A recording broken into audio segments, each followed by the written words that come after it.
नमस्कार। Watch talks के आज के इस एपिसोड में आप सभी दर्शकों का हार्दिक स्वागत है। आज मैं हमारे मुख्य अतिथि श्री अशोक कुमार जी का हार्दिक अभिनंदन करती हूँ। Welcome sir to this session of the watch talks. Shri Kumar वर्तमान में लोक स्वास्थ्य अभियंत्रण विभाग पीएचईडी में इंजीनियर इन चीफ के पद पर स्थापित हैं और इनके बारे में मुख्य रूप से ये कहा जा सकता है कि 2016 में जब से हर घर नल का जल कार्यक्रम की शुरुआत हुई है, उस समय से लेकर के आज तक उसके प्लानिंग से लेकर के एग्जीक्यूशन के हर स्टेज पर इनका अहम योगदान रहा है। पहले मुंगेर में अधीक्षण अभियंता के रूप में और उसके बाद पटना में मुख्य अभियंता के रूप में इनके देखरेख और कुशल नेतृत्व में अनेक फ्लोराइड और आर्सेनिक अफेक्टेड एरियाज में जलापूर्ति योजनाओं का सफल क्रियान्वयन हो रहा है, जिसका की श्रेय पूर्ण रूप से इनको जाता है। और इसमें विशेषकर हम Simri MBS, Rajauli MBS, Khaira MBS और मौजमपुर एमबीएस का उल्लेख करना चाहेंगे। स्वच्छ जल की आपूर्ति न केवल हमारे अच्छे जीवन के लिए और हमारे बेहतर स्वास्थ्य के लिए आवश्यक है, बल्कि ये हम सब का मानवाधिकार भी है और किसी भी समृद्ध और विकसित राज्य के लिए ये अत्यंत आवश्यक है कि उसके हर नागरिक को स्वच्छ पेयजल मुहैया कराया जाए। और पीएचईडी ने इस दिशा में अनेक सराहनीय कार्य किए हैं, जिसके फलस्वरूप आज हम ये देखते हैं कि लगभग सभी वार्डों में फंक्शनल हाउसहोल्ड टैप कनेक्शन के माध्यम से जल की आपूर्ति हो रही है और ये एक बहुत बड़ी उपलब्धि है।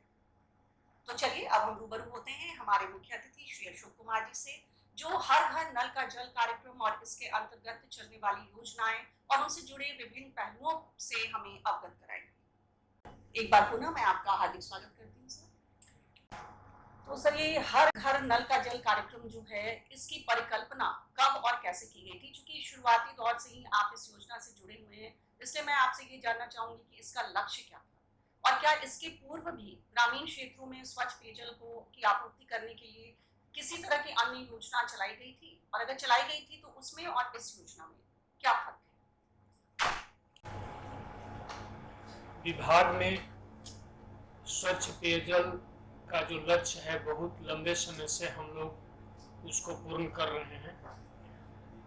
वर्ष 1985 के पूर्व से भी विभाग ग्रामीण क्षेत्रों में, जहाँ की अधिकांश लोग उस समय कुएं का जल लेते थे, स्वच्छ पेयजल के लिए चापाकल, हैंडपंप और जो खास करके पठारी क्षेत्र है उसमें रिग मशीन के द्वारा बोरिंग करके हम लोग जलापूर्ति देते थे। परंतु घर घर नल का जल, जो कि मूल रूप से शहरी क्षेत्रों के लोगों के लिए उपलब्ध था, इसकी परिकल्पना वर्ष 2016 में हमारे माननीय मुख्यमंत्री ने की और विभाग को एक बहुत बड़ा दायित्व मिला कि ग्रामीण क्षेत्रों में भी हर घर नल का जल दिया जाए। वर्ष 2016 में ग्रामीण क्षेत्रों में लगभग 2% घरों में ही नल का जल था, जिसको कि हमको ऊपर ले जाकर के 100% तक ले जाने का लक्ष्य विभाग ने लिया। और इसी के आलोक में हम लोगों ने हर घर नल जल योजना, जो कि मुख्यमंत्री निश्चय योजना का 7 में से एक लक्ष्य है, उस पर कार्य आरंभ किया। तो सर, ये जो वाटर सोर्सेज पे जो लोगों की डिपेंडेंसी थी ग्रामीण क्षेत्रों में, चापाकल पे जो डिपेंडेंसी थी, मुख्य रूप से इसको खत्म करने के उद्देश्य से इस योजना की शुरुआत की गई। बिल्कुल, ग्रामीण क्षेत्रों में मुख्य रूप से लोग चापाकल पे निर्भर थे और उसमें जो सुविधा नल से मिलती है, निश्चित रूप से उसमें वो सुविधा नहीं मिलती है। इसी उद्देश्य से हम लोगों ने इस योजना को आरंभ किया और हमारे सामने लक्ष्य था लगभग 1,66,00,000 घर, ग्रामीण परिवार, जिनके घरों में हमको इस योजना के तहत हर घर नल का जल पहुंचाना था। और उसके लिए मुख्य रूप से ग्रामीण क्षेत्रों में 2 विभाग, जैसे पीएचईडी, लोक स्वास्थ्य अभियंत्रण विभाग जिसको कहते हैं, एवं पंचायती राज विभाग, दो विभाग ग्रामीण क्षेत्र में एवं शहरी क्षेत्रों में नगर विकास विभाग के माध्यम से इस लक्ष्य को पूरा करने का बिहार सरकार के द्वारा निर्णय लिया गया। तो ये बहुत ही बृहद योजना थी सर, काफी 1,90,00,000 घरों तक आपको वाटर की एक्सेसिबिलिटी को पहुंचाने का लक्ष्य इसमें था। तो इस लक्ष्य की प्राप्ति कहाँ तक हो पाई है, राज्य स्तर पर भी और राष्ट्रीय स्तर पर भी, और इस लक्ष्य की प्राप्ति में विभाग को किस तरह की चुनौतियों का सामना करना पड़ा? निश्चित रूप से करना पड़ा होगा कुछ चुनौतियों का सामना, तो किस तरह की चुनौतियों का सामना करना पड़ा और कैसे विभाग ने उन पर काबू पाया? सही, ये एक बहुत बड़ा लक्ष्य था और इसमें ऐसा किया गया कि चूंकि लोक स्वास्थ्य अभियंत्रण विभाग एक तकनीकी विभाग है और हमारे ग्रामीण इलाके में बहुत सारे क्षेत्र हैं जहाँ के पानी में प्रदूषण पाया जाता है, जैसे आर्सेनिक, फ्लोराइड, आयरन की समस्या है। तो वैसे क्षेत्रों में निर्णय लिया गया कि लोक स्वास्थ्य अभियंत्रण विभाग के द्वारा काम कराया जाए, या वैसे क्षेत्र जहां पर लोक स्वास्थ्य अभियंत्रण विभाग की पूर्व से पाइप जलापूर्ति योजनाएं हैं या कोई पुराना स्कीम चल रहा है, उन क्षेत्रों को भी लोक स्वास्थ्य अभियंत्रण विभाग करे, और जो नए इलाके हैं और जहां पानी में गुणवत्ता की समस्या नहीं है, वैसे क्षेत्रों में पंचायती राज विभाग के द्वारा काम कराने का निर्णय लिया गया। तो इस प्रकार से लोक स्वास्थ्य अभियंत्रण विभाग को यह भी दायित्व दिया गया कि पंचायती राज विभाग को जो तकनीकी सहयोग प्रदान करने की आवश्यकता होगी वो हम लोगों ने पंचायती राज विभाग को दिया। अलग अलग आबादी के अनुसार अलग अलग मॉडल प्राकलन विभाग के द्वारा तैयार किया गया और इसे पंचायती राज विभाग को दिया गया। वहां पर इम्प्लीमेंट करने के लिए योजना को जो पंचायती राज अधिनियम 2006 में एक अमेंडमेंट किया गया था, जिसमें वार्डों का भी सशक्तिकरण किया गया था, और ward implementation and management committee WIMC के माध्यम से हम लोगों ने निर्णय लिया कि इस कार्य को धरातल पे कराया जाएगा।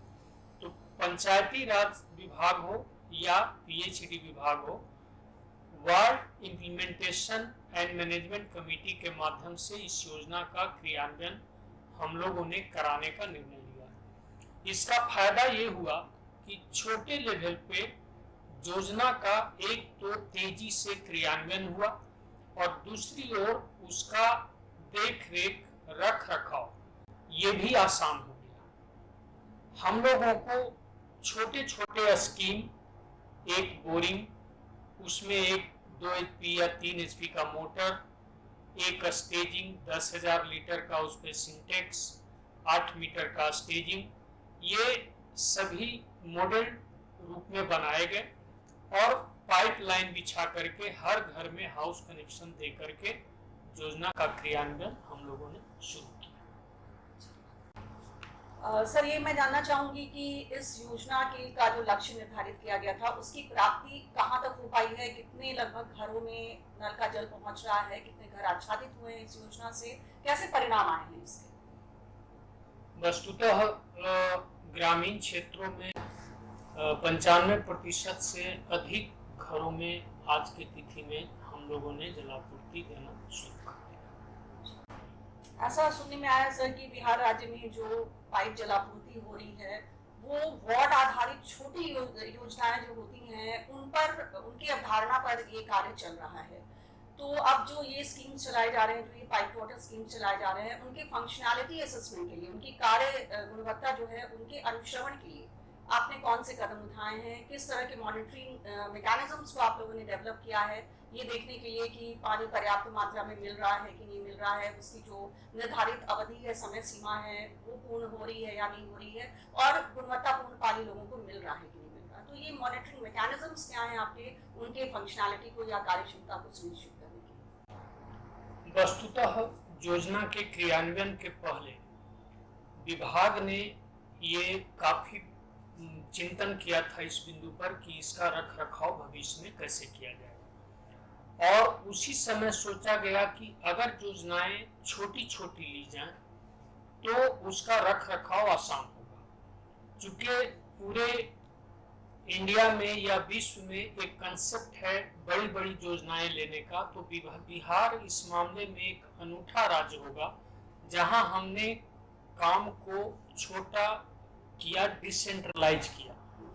इसका फायदा ये हुआ कि जल्दी काम हमारा संपन्न हुआ।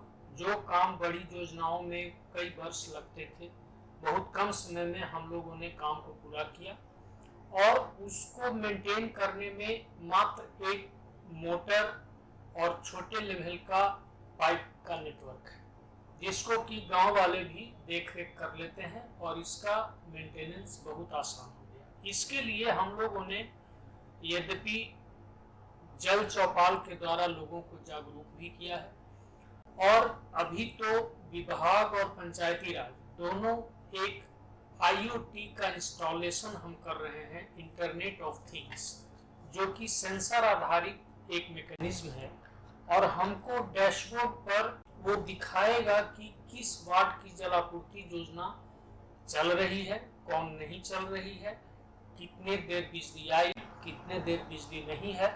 इस तरह से हम लोग अपना ऑफिस में बैठ कर भी रियल टाइम में योजनाएं चल रही है या नहीं चल रही है इसकी मॉनिटरिंग कर पा रहे हैं। और ये काम अभी और भी स्कीम्स में लगाया जाना शेष है। ये कार्य हमारा पूर्ण नहीं हुआ है, लेकिन आने वाले 1-2 महीनों में इस तरह से हम लोग मॉनिटरिंग करेंगे। वर्तमान में जो मैकेनिज्म है, हम लोगों ने एक सेंट्रल ग्रीवांस रिड्रेसल सेंटर बनाया है, CGRC सेंटर, और एक टोल फ्री नंबर दिया है। इसका प्रचार अखबार के माध्यम से प्रचार प्रसार किया है और उस टोल फ्री नंबर पर पूरे बिहार से हम लोगों को कंप्लेंट्स आते हैं और वो कंप्लेंट्स स्वयं एस्केलेट करके कंसर्न ऑफिसर के पास जाते हैं और उसका टाइम बाउंड कंप्लायंस करके पुनः हम लोगों को सूचना प्राप्त हो जाती है। तो इस तरह से जो हमारा सिस्टम वर्क कर रहा है, तो कंप्लेन को हम लोग इमीडिएटली सॉल्व करके और लोगों को जल्दी से जल्दी योजना को ठीक करके, और विभाग का प्रयास है कि इसका मॉनिटरिंग सिस्टम इतना अच्छा हम करेंगे कि लोगों को अधिक से अधिक कंप्लेन रिड्रेसल जल्दी से जल्दी हो। तो ये तो हुई सर कार्य गुणवत्ता अनुश्रवण की बात की, किस तरह से IoT और CGRC के माध्यम से आप इसके अनुश्रवण कर रहे हैं, पूरे ये मैकेनिज्म आप लोगों ने डेवलप किया है। तो सर ये शुरुआती दौर से देखा जा रहा है कि जो पाइप वाटर स्कीम्स हैं, इनके ऑपरेशन एंड मेंटेनेंस के लिए, इनके देखरेख के लिए, इनके संचालन के लिए, रख रखाव के लिए ये काम जो है ये असाइन किया गया 5 साल की अवधि के लिए कॉन्ट्रैक्टर्स को। लेकिन हमारा प्रश्न ये है कि जब ये कॉन्ट्रैक्टर सीन से विड्रॉ कर जाएंगे तो उसके बाद इनका कार्यभार कौन संभालेगा? उसकी सस्टेनेबिलिटी के लिए आपके विभाग के क्या प्लान्स हैं और क्या समुदाय जो है उसको पर्याप्त रूप से सशक्त किया गया है ताकि वो इस कार्यभार को संभाल लें, इसको सुचारू रूप से इसका कार्यान्वयन हो सके? बिल्कुल, मैं आपको बताना चाहूंगा कि आज के तिथि में हम लोग बड़े पैमाने पर गांव-गांव में जल चौपाल आयोजित कर रहे हैं एवं वहां पर जो लाभार्थी समूह है उसमें खास करके महिलाएं हैं, उनको भी हम लोग प्रशिक्षित कर रहे हैं, जागरूक कर रहे हैं कि आपको अपनी योजनाओं का रख रखाव किस तरह से करना है।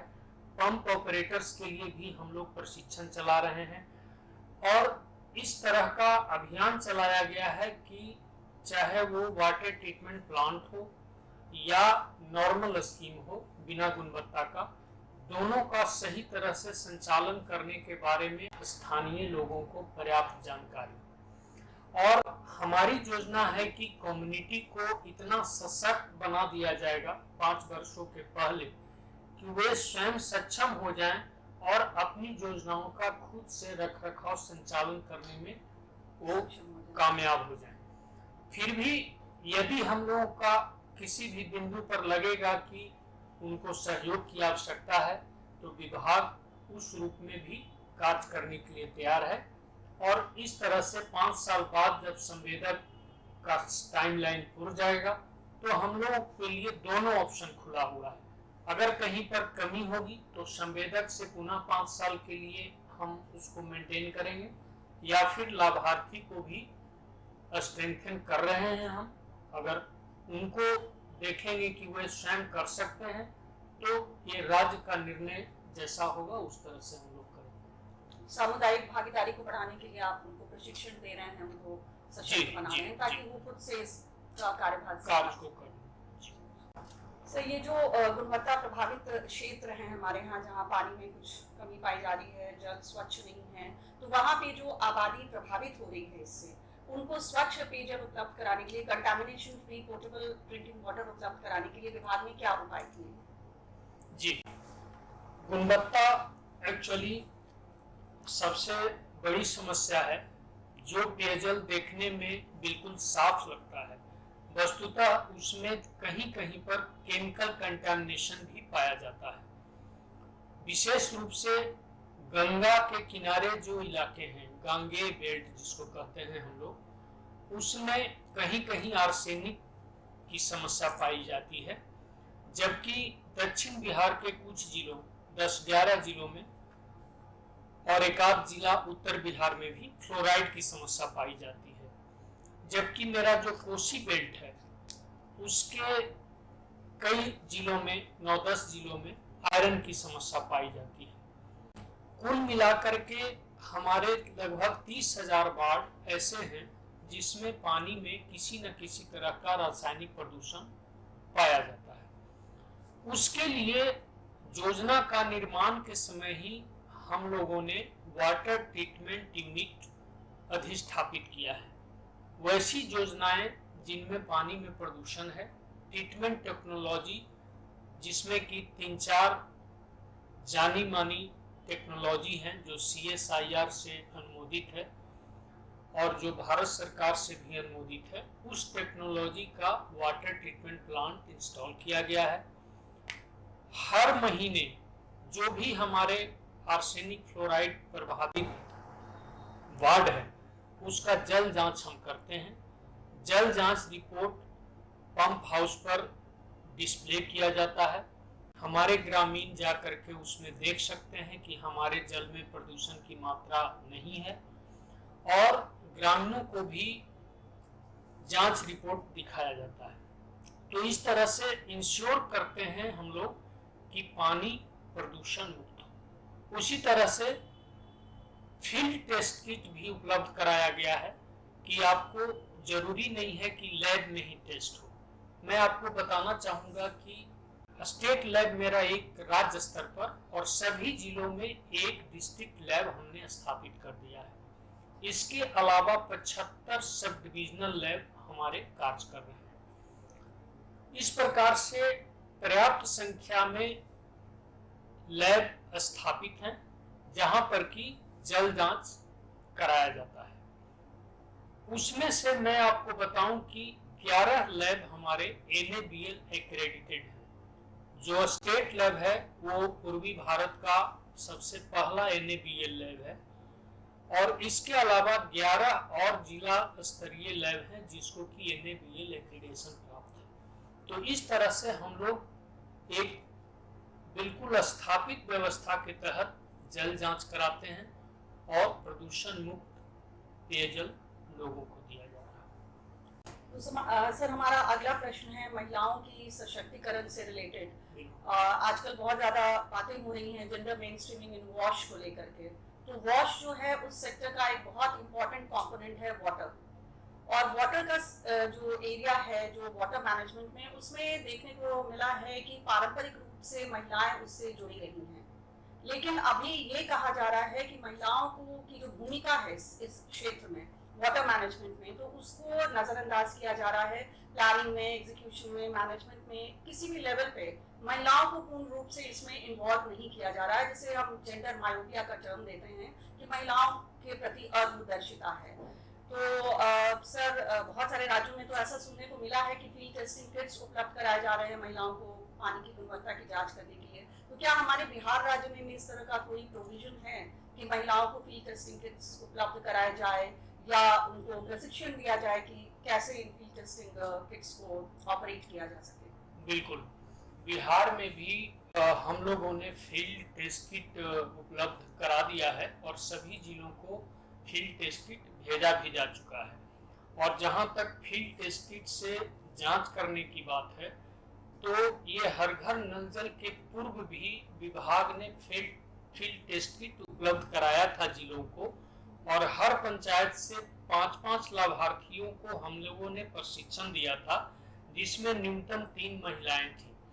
और ये अभी जो फील्ड टेस्ट किट हम लोग दिए हैं, इसमें मुख्य हमारा उद्देश्य है कि उस योजना से जो लाभार्थी समूह लाभान्वित है, उसमें से विशेष रूप से महिलाएं जो कि डे टू डे लाइफ में जिनको पानी से सबसे ज्यादा ताल्लुक होता है और पेयजल उनका सबसे बड़ा घर पर आ जाना खुशी का बात है, तो उसका गुणवत्ता का जांच भी वे खुद कर सकें।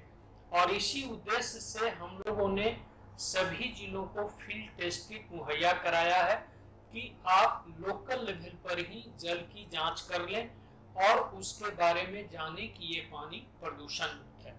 विशेष रूप से हम प्रयोग कर रहे हैं कि जीविका दीदियों के साथ हम इसको जोड़ें, मतलब कि जल चौपाल हमारी जीविका दीदियां पंचायत में जाएंगी, गांव में जाएंगी, वो जल चौपाल भी करेंगी और फील्ड टेस्ट किट के माध्यम से जल जांच भी करेंगी। लेकिन इसको अभी हम पायलट के रूप में 2 प्रखंडों में लेने का प्लान बनाया है, और ये अगर मेरा सक्सेसफुल होगा तो फिर इसको हम इनलार्ज करेंगे, अन्य जगहों पर भी इस मॉडल को अपनाएंगे।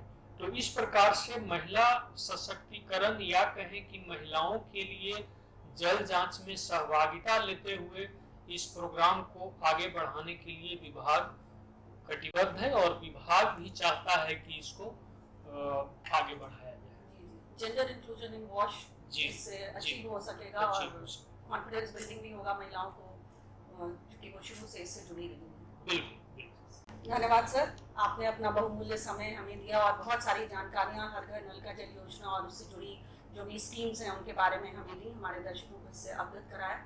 अब चलते चलते मैं चाहूँगी कि आप हमारे दर्शकों को एक संदेश दें जो भी पानी से जुड़ा हुआ हो, कि paani is to make water everyone's business, जो हम आजकल सुनते आ रहे हैं कि सबको इन्वॉल्व करके चलना है वाटर मैनेजमेंट में। तो इस पर्सपेक्टिव में सर आप कोई एक संदेश?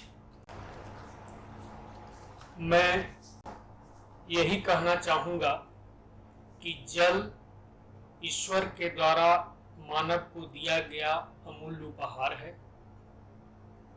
जल की बर्बादी नहीं करें, जल को प्रदूषित नहीं करें, और जब भी पिए शुद्ध जल, प्रदूषण मुक्त जल ही पिए। यही हमारा सबके लिए संदेश।